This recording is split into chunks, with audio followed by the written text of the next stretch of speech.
فجر اور عصر کے بعد ذکر کرنے کا معمول بنائیں۔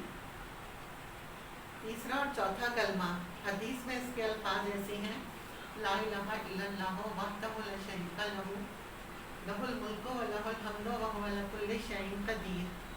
نبی صلی اللہ علیہ وسلم بہت زیادہ ترغیب کی ہے اس کی کہ 100 دفعہ صبح اور 100 دفعہ شام پڑھیں، اور تیسرا کلمہ سبحان اللہ والحمد للہ ولا الہ الا اللہ واللہ اکبر۔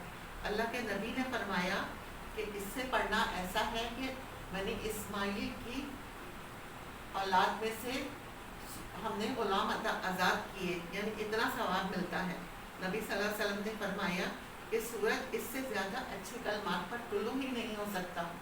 تو ہم اپنی عادتیں بنائیں کہ عصر اور مغرب، یعنی کہ عصر اور صبح، یعنی یہ دو دنوں کے دونوں سرے ہیں نا، دن کے دونوں ٹائم، تو ہم اس میں ذکر کا معمول بنائیں۔